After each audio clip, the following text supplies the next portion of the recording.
धन धन सद्गुरु तेरा ही आसरा। धर्म शब्द का दूसरा अर्थ किए हुए प्रण को निभाना ही एक सच्चा धर्म है। संत महात्माओं का कथन है, जन्नी जने तो भगत जन, कह दाता कह सूर, नहीं तो जन्नी बांझ रे, काहे गवावे नूर। अर्थात इन तीन गुणों वाले जीव का जीवन ही सफल माना गया है। सर्वप्रथम भगत जन है, मालिक की सेवा भक्ति कमाकर स्वयं भी मुक्त हो जाते हैं और अपने कुल का भी उद्धार कर जाते हैं। दूसरी श्रेणी पर दानी पुरुष हैं, दान से भाव केवल माया का मायक पदार्थों का दान करना ही नहीं, बल्कि दान के पूर्व अर्थ तभी पूरे होते हैं जब व्यक्ति जीव अपना सब कुछ तन मन धन परोपकार हेतु कुर्बान कर देता है। तीसरी श्रेणी में ऐसे सूरवीर योद्धाओं की गिनती है जिन्होंने धर्म रक्षा तथा परोपकार निमित्त अपना स्वर्ण कुर्बान कर दिया, अर्थात सब कुछ कुर्बान कर दिया। उन सूरवीरों तथा योद्धाओं का एक निश्चित प्रण होता है और उस प्रण को पूरा करना ही उनका धर्म है। रामायण में श्री रामचंद्र जी फरमाते हैं, रघुकुल रीत सदा चली आई, प्राण जाए अपितु वचन न जाए।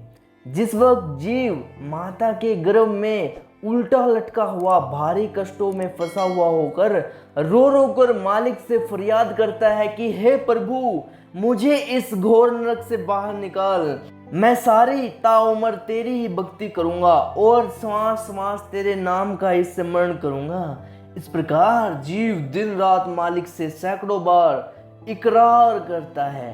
जब यह मालिक की दया मेहर द्वारा माँ गर्भ से बाहर आकर बढ़ता फूलता हुआ एक दिन नौजवान बन जाता है तो अपने किए हुए मालिक से वायदों को भूल जाता है, बिल्कुल ही भुला ही देता है।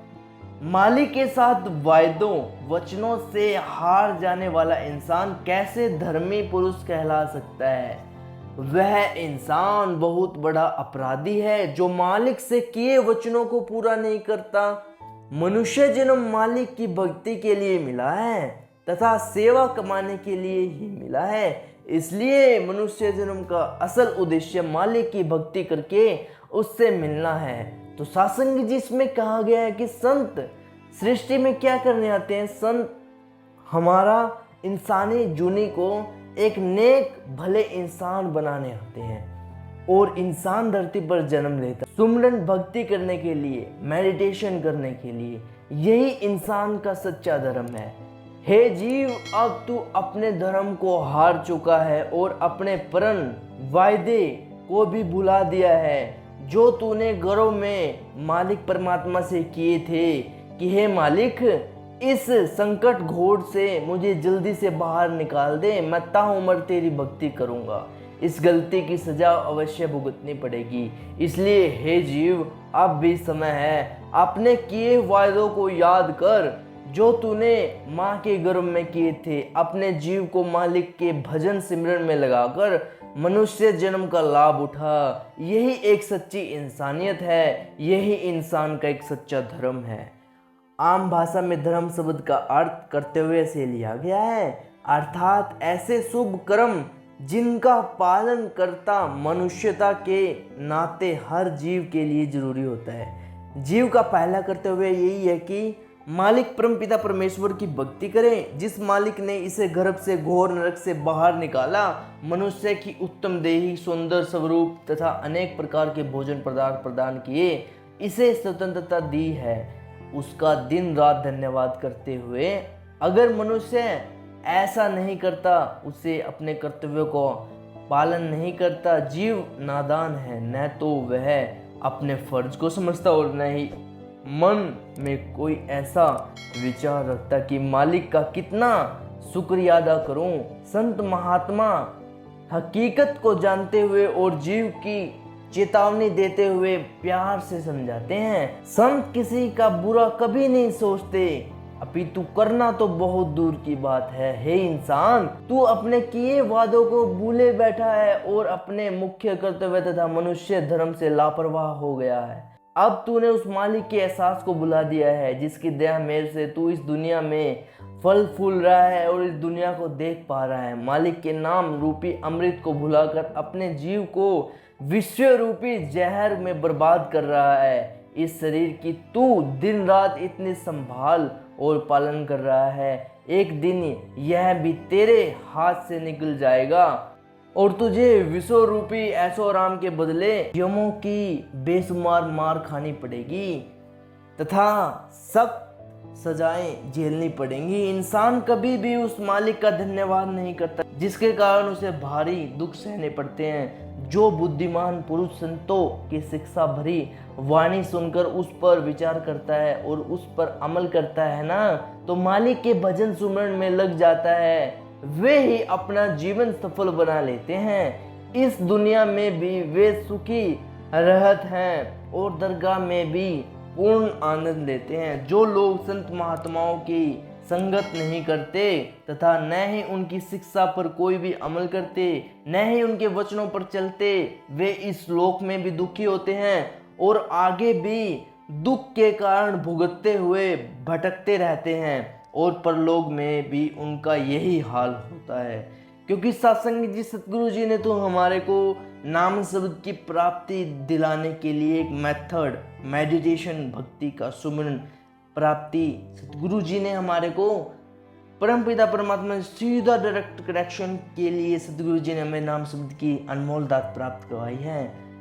तो सत्संग जी इन पंक्तियों में कहा गया है कि जब इंसान माँ के गर्भ में होता है, उल्टी लटका होता है, दुख परेशानी से होता है, तब वह मालिक से फरियाद करता है कि हे प्रभु, मुझे इस घोर नरक से बाहर निकाल, मैं ताउम्र तेरी ही भक्ति करूंगा। तो सत्संग जी अब इंसान भक्ति कर रहा है मालिक से? नहीं कर रहा, और कामों में विषय विकार और गंदगी में फैला हुआ है, चुगले निंदा नशे हरामखोरी में लग गया है। तो सत्संग जी ऐसे जीव जो हरामखोरी में लगकर जो इस धरती पे जन्म लिया है उसको भुलाकर, जो सतगुरु की बंदगी करनी थी उसको भुलाकर हरामखोरी में लग जाता है, तो वो इंसान यहाँ भी दुख भुगतता है और आगे भी परलोक में भी उसका सत्संग जी यही हाल होता है। तो इन पंक्तियों में यह लिखा गया था। सत्संग जी धर्म का दूसरा अर्थ आज की इस वीडियो में हमने बताया। रामायण में भी श्री चंद्र जी फरमाते थे, रघुकुल रीत सदा चली आई, प्राण जाए अपितु वचन न जाए। हमने अपने सतगुरु मालिक से जब हम कोख में थे, माता के पेट में थे, जब गर्भ में थे, सतगुरु जी से हमने क्या वायदे किए थे कि हे सतगुरु जी, मुझे इस घोर नरक से बाहर निकाल, मैं ताउम्र तेरी भक्ति इबादत करूंगा। परंतु अब वह वादे इंसान भूल गया है और इसीलिए दुख परेशान होता फिरता है। अगर जो इंसान वही अपने वादों को पूरा करता हुआ अपने एक सच्चे संत की प्राप्ति कर लेता है और सुमरन सतगुरु जी से प्यार सेवा सुमरन करता हुआ कभी भी दुख नहीं पाता, अपितु जो उसके सामने बड़े बड़े कर्म दुख आते हैं, पहाड़ जैसे कर्म कंकरों में बदल जाते हैं। सत्संग जी तो आपने सतगुरु मुर्शिद प्यारे के वचनों भी सुने होंगे।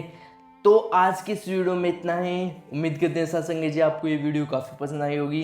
वीडियो पसंद आए तो वीडियो को एक लाइक और कमेंट सेक्शन में धन धन सतगुरु तेरा ही आसरा करना लिखना न भूलिएगा और साथ ही हमारे चैनल को भी सब्सक्राइब कर लीजिएगा। ऐसे ही मोटिवेशन वीडियोस, ऐसे ही सतगुरु जी के अंदाज, ग्रंथ भरे साई अंदाज, सतगुरु जी के करिश्मे आपसे रूबरू होते रहें जी। धन धन सतगुरु तेरा ही आसरा।